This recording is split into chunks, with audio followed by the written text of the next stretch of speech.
पहले जेठानी करेगी। शांति निवास में शांति की जगह हर समय क्रांति रहा करती थी। कैसे जानते हैं इस कहानी में?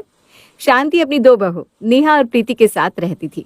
कहने को तो नेहा और प्रीति काफी समझदार थे, लेकिन जब काम की बारी आती तो वो दोनों ही काम चोरी करती।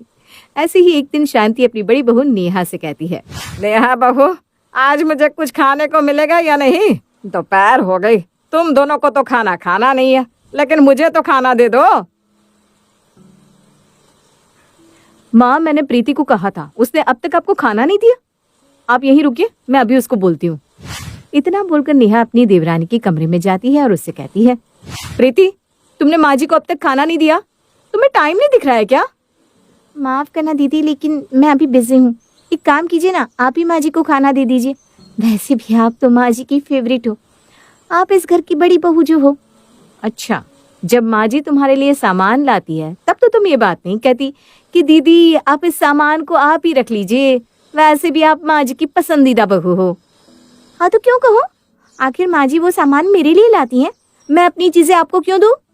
हाँ, तो जिस तरह सामान तुम्हारा होता है वैसे माँ जी भी तो तुम्हारी है, इसलिए माँ जी का ख्याल रखना तुम्हारा भी उतना ही हक है जितना मेरा। अरे तो आप रखती कहाँ हैं? जैसी मैं हूँ वैसी ही आप भी हैं। खैर, इन सब बातों को छोड़ो और इधर देखो, सेल लगी है। सेल का नाम सुनते ही नेहा भी अपनी सास को भूल जाती है और अपनी देवरानी के साथ फोन में ऑनलाइन कपड़े देखने लगती है। वहीं शांति अपनी बहुओं का इंतजार करने लगती है, लेकिन ना तो नेहा आती है और ना ही प्रीति। जिसके बाद शांति खुद ही किचन में जाती है और खाना लेकर अकेले खाती है। कुछ ही घंटों बाद रात हो जाती है। सभी लोग रात का खाना खा रहे थे, तभी शांति एक बार फिर अपनी बहू से कहती है, नेहा, प्रीति, खाना खाने के बाद बर्तन धो लेना, क्योंकि रात के बर्तन सुबह नहीं धोने चाहिए। माँ जी आप चिंता मत कीजिए, आज रात का खाना मैंने बनाया है ना, तो रात के बर्तन दीदी धो ही देंगी। क्यों दीदी, धो दोगी ना आप? अरे मैं क्यों धोऊंगी? अरे पे मैं अकेले थोड़ी ना खाना खा रही हूँ, सब खाना खा रहे हैं। और वैसे भी अगर तुमने खाना बनाया है तो बर्तन धो दोगी तो क्या कुछ हो जाएगा। देखो दीदी, आप ना अपना काम मेरे सर पर मत थोपो, मैं अपने काम में काम चोरी नहीं करती। ओह अच्छा, तो तुम कहना चाहती हो कि मैं अपने काम से काम चोरी करती हूँ। प्रीति, मेरा मुंह मत खुलवाओ, समझी? उन दोनों की ऐसी लड़ाई देख शांति और उसके दोनों बेटे अपने सर पर हाथ रखकर परेशान हो जाते हैं। यार नेहा, बस भी करो, चुप हो जाओ। अगर तुम्हें बर्तन नहीं धोना है तो मत धोना, लेकिन कम से कम ऐसे लड़ाई तो मत करो। मैं नहीं लड़ रही हूँ विक्रम जी, बल्कि मैं इसको बता रही हूँ कि काम चोरी आखिर होती क्या है। अरे बहू, तुम दोनों कुछ मत करना, मैं खुद बर्तन धो लूंगी, पर फिलहाल खाते समय तो शांत हो जाओ। अपनी सास की बात सुनने के बाद अब सभी लोग चुपचाप खाना खाने लगते हैं और खाना खाने के बाद सभी अपने कमरे में चले जाते हैं। वहीं शांति किचन में बर्तन धोने के लिए चली जाती है। वो जब किचन में बर्तन धो रही थी तभी उसका छोटा बेटा राघव आता है और अपनी माँ को बर्तन धोता देख उदास हो जाता है। माँ फटिए, मैं बर्तन धो देता हूँ। अरे नहीं बेटा, तू जाकर आराम कर, वैसे ही तू ऑफिस से थका हारा आता है। कोई बात नहीं माँ, मैं आपका बेटा हूँ ना, इसलिए एक बेटा होने के नाते मैं आपकी हेल्प तो करवा ही सकता हूँ। राघव की बात सुनकर शांति मुस्कुराती है, जिसके बाद अब दोनों माँ बेटे बर्तन धोकर अपने अपने कमरे में चले जाते हैं। इसी तरह समय बीतता है और बीतते समय के साथ नेहा और प्रीति की काम चोरी बढ़ती ही जा रही थी। ऐसे ही एक सुबह राघव प्रीति से अपनी फाइल के लिए पूछता है, प्रीति, मैंने तुम्हें हफ्ते भर पहले एक फाइल दी थी, जरा वो फाइल तो देना। फाइल? एक मिनट, मैंने दीदी को वो फाइल रखने के लिए दे दी थी, उन्होंने ही वो फाइल रखी होगी कहीं। क्या तुमने वो इम्पोर्टेंट फाइल भाभी को दे दी? हाँ, तो इसमें इतना ओवर एक्ट क्यों कर रहे हो?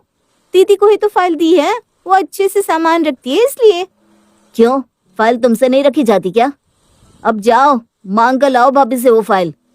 राघव की बात सुनकर प्रीति अपनी जेठानी के पास जाती है और उससे राघव की फाइल मांगती है। प्रीति, तुम कौन सी फाइल की बात कर रही हो? मैंने तो राघव की कोई फाइल नहीं रखी। भाभी, ये आप क्या कह रही है? अरे अभी कुछ समय पहले ही तो मैंने आपको फाइल दी थी और आपने कहा भी था कि आप भैया की फाइल के साथ इसे रख देंगी। अच्छा, वो वाली फाइल। हाँ, वो फाइल मैंने रखी थी, लेकिन अगले दिन विक्रम को बाहर जाना था ना, इसलिए मैंने उनके बैग को खाली कर दिया और मैंने तुम्हें आवाज लगाई तो थी, मैंने कहा था कि तुम राघव की फाइल ले जाओ। नेहा की ये बात सुनकर अब प्रीति काफी घबरा जाती है, क्योंकि वो फाइल राघव की इम्पोर्टेंट फाइल थी, और अगर वो खो जाती तो शायद राघव का गुस्सा घर में कोई नहीं झेल सकता था। राघव की फाइल कहाँ होगी, बस प्रीति यही सोच रही थी। तभी उसके पास उसकी सास शांति आती है। क्या हुआ बहू, इतनी घबराई हुई क्यों है? माँ जी वो। हाँ बोल, क्या हुआ? शांति के सवाल को सुनकर प्रीति अपनी सास को सारी बात बता देती है। प्रीति की परेशानी देखकर शांति उसे समझाते हुए कहती है, अरे बहू चिंता मत कर, राघव की फाइल राघव को मिल चुकी है। क्या? पर कहाँ? और उन्हें फाइल किसने दी? मुझसे तो वो फाइल खोई नहीं थी, बल्कि उस फाइल को मैंने संभाल कर रख दिया था। अगर तुम ध्यान से रखती तो शायद तुम्हें इतनी परेशानी नहीं होती। तुम दोनों देवरानी जेठानी अपना काम एक दूसरे पर थोप देते हो। अरे कभी सोचा है कि तुम दोनों की इस लापरवाही की वजह से घर में सभी को कितनी दिक्कतों का सामना करना पड़ता है? माँ जी इसमें मेरी कोई गलती नहीं है, प्रीति की गलती पर आप मुझे सुना रही हैं। That's not fair. हाँ, ये गलती तो प्रीति की है, लेकिन इसमें तुम्हारी भी गलती है। अरे तुम जानती भी हो, अगर आज राघव की फाइल खो जाती तो कितनी दिक्कत हो जाती। सोचो राघव की जगह अगर विक्रम होता तो। शांति की बात सुनकर अब नेहा और प्रीति दोनों की नजरें झुक जाती है। माँ जी मुझे माफ कर दो, मैं अपना काम प्रीति को सौंप देती थी, मुझे ऐसा नहीं करना चाहिए। हाँ माँ जी, दीदी सही कह रही हैं, हम दोनों को ही खुद का काम खुद कर लेना चाहिए। हम प्रॉमिस करते हैं कि आज के बाद हम अपना काम खुद ही करेंगे, और तो और हम कभी कोई काम चोरी नहीं दिखाएंगे। हाँ माँ जी, प्रीति बिल्कुल सही कह रही है, आज के बाद हम कभी कोई काम चोरी नहीं करेंगे, और ये हमारा वादा है आपसे। अपनी दोनों बहुओं की बात सुनने के बाद शांति के चेहरे पर एक शांति भरी मुस्कान आती है, और वो वहां से अपने कमरे में चली जाती है। समय गुजरता है, और गुजरते समय के साथ अब शांति की बहुएं अपना काम खुद करने लगती है। ये देखकर शांति को भी काफी अच्छा लगता है। ऐसे ही एक दिन शांति की बेटी शीतल अपने मायके आती है। माँ देखो मैं आ गई। शीतल की आवाज सुनकर शांति, नेहा और प्रीति भी हॉल में आती हैं। अरे शीतल, तुम आ गई? हाँ भाभी मैं आई। एक्चुअली मुझे यहाँ आने के लिए ना बहुत पापड़ बेलने पड़े हैं। लेकिन वो क्यों? क्योंकि मेरी सास मुझे यहाँ आने ही नहीं दे रही थी। उनका कहना था कि अगर मैं यहाँ आऊंगी तो लंबे समय तक यहीं रह जाऊंगी। इसका मतलब है कि तेरी सास भी तेरे रग रग से वाकिफ हो गई है। क्या माँ, आप भी ना। वैसे भाभी मैं क्या कह रही थी कि मैं बहुत समय बाद आज मायके आई हूँ ना, तो क्यों ना आज आपके हाथ की खीर हो जाए। लेकिन शीतल, तुम्हारी तो दो दो भाभियां हैं, तुम किसके हाथ की खीर खाना चाहती हो? भाभी मेरी दो दो भाभियां हैं, इसी बात की तो खुशी है। मेरी एक भाभी मेरे लिए खीर बनाएगी और दूसरी कचौरी। क्यों माँ, सही कहा ना मैंने? हाँ हाँ, बिल्कुल सही कहा मेरी बेटी ने। शीतल की बात सुनकर नेहा और प्रीति एक दूसरे की शक्ल देखने लगते हैं, और बिना कुछ बोले वो दोनों ही वहां से चले जाते हैं। लेकिन शीतल के इस ऑर्डर को देखकर नेहा और प्रीति का मुंह बन जाता है। दीदी, मैं शीतल के ऑर्डर को नहीं मानने वाली। मैंने बड़ी मुश्किल से खुद को बदला है, और उसके इस ऑर्डर को मानकर मैं फिर से पहले जैसे नहीं बनना चाहती।